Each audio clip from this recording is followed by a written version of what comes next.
дар фазои сулҳу суботи сартосарии Тоҷикистон меҳмонон аз ҷумҳуриҳои Қазоқистону Қирғизистонро ки бо мақсади иштирок дар форуми сатҳи баланди муколимаи дуюми занони Осиёи марказӣ ба Тоҷикистон ташриф оварданд, дар фурудгоҳи байналмилалии шаҳри Хуҷанди вилояти Суғд раиси кумитаи кор бо занон ва оилаи назди ҳукумати ҷумҳурии Тоҷикистон, муовини раиси вилояти Суғд ва раиси шаҳри Бӯстон пазироӣ намуданд. Як қисми дигари меҳмононро барои иштирок дар форум дар гузаргоҳи Фотиҳободи ноҳи Масчо пешвоз гирифтанд.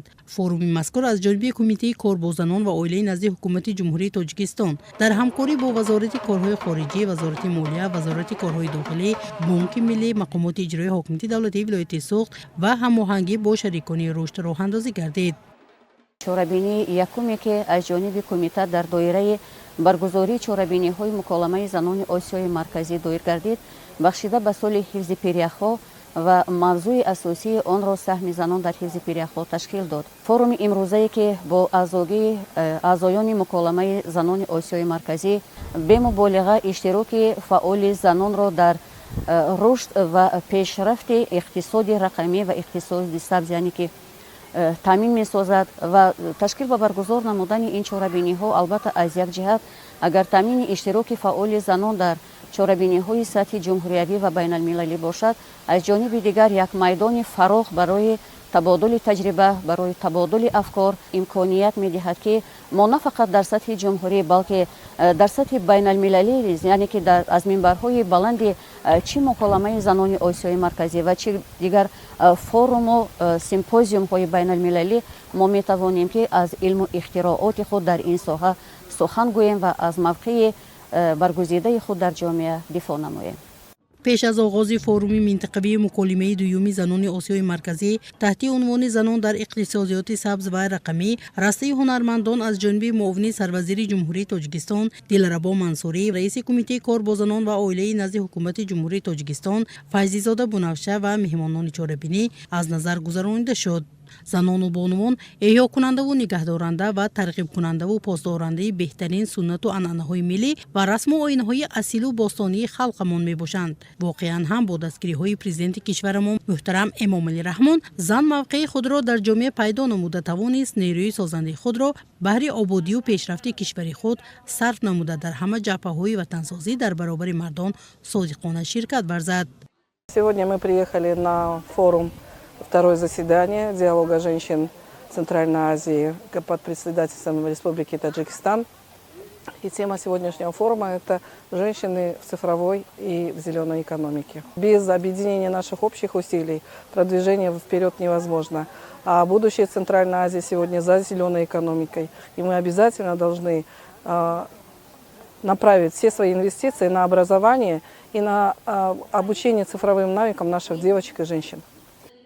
дар форуми сатҳи баланди муколамаи занони Осиёи марказӣ наздик 200 нафар меҳмонон, намояндагони вазорату идораҳо, ташкилоту муассисаҳои давлатӣ ва ғайридавлатӣ иштирок намуданд.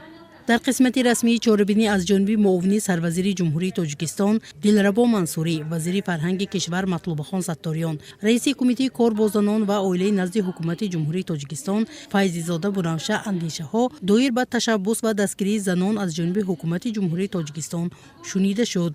қайд гардид ки бонувону занон ва модарону духтарони тоҷик дар амалисозии талаботу муқаррароти қонунҳои миллӣ, тарғиби сару либос ва оинаҳои мардумӣ, ба камол расондани насли солим, таҳкими сулҳу субот дар ҷомеа, пешрафти давлат ва ободии ватан саҳми арзишманд доранд. аз ҷониби меҳмонон иброз гардид ки дар соҳаи экологӣ, технология ва соҳибкории устувор ҳамкории байни минтақавӣ мебояд густариш ёбад.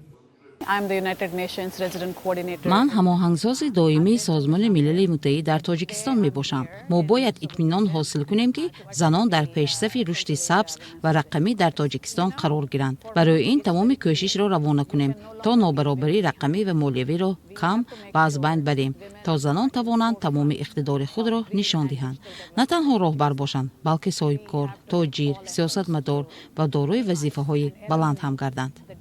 бояд ёдовар гардид ки роҳбарияти олии мамлакат ҷиҳати баландбардоштани ҳуқуқ ва озодиҳои занону модарон, ҷалби васеъи онҳо ба раванди татбиқи сиёсати давлатӣ, интихобу тарбия ва ҷобаҷогузории кадрҳои роҳбарикунанда аз ҳисоби занону бонувон тадбирҳои зарурӣ андешида, ин масъала дар маркази таваҷҷӯҳи президенти ҷумҳурии Тоҷикистон муҳтарам Эмомалӣ Раҳмон ва ҳукумати кишвар қарор дорад. چی در ساحه بانکداری و دیگر سمت‌ها که امروز بواسطه رشد ذهنی صنعی و رقمی کنانی در تمام ساحه‌ها جاری گردیده ایستاده است. ما من بعد نیز از باوری و اعتماد پیشوای معظم ملت که با ما زنان و بانوان دارند ما کوشش می‌نماییم در همه ساحه‌ها با دست و دل گرم با یک مسئولیت دوچند باز هم برای منفعت دولت و ملت و خلق فعالیت باز هم بیشتر و گسترده داشته باشیم.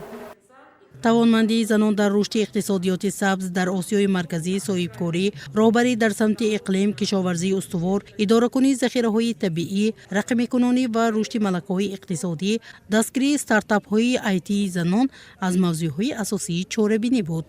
امروز به رشد تمام ساحه‌ها نقش زنان بارز به حساب می‌رود. برگزاری فوروم زنان در اقتصادی سبز و رقمی امکانیت می‌دهد که تشبس‌های نو به میان گذاشته شود. در این فوروم امروزه از 8 دولت دنیا زنان و بانوان اشتراک دارند و تبادل تجربه می‌کنند. اشتراکچیان و مهمانان فوروم مکالمه زنان آسیای مرکزی در دایره سفر خود از موضوعهای تاریخی ولایت، قصر ارباب در ناحیه باباجان غفورов و قلعه خوجند در شهر خوجند دیده نمودند. از تالاری اساسی، تالاری تمدنی آریایی، تالاری دوره فلوزی شناس گردیده با تاریخ گلوبوس علمان اساسناک و انعکاس کننده 12 برج آسمان حاجی یوسف تأثیرات برداشتند. مستان محیدی آزاده، بزرگمهر شاملیکوف، اخبار.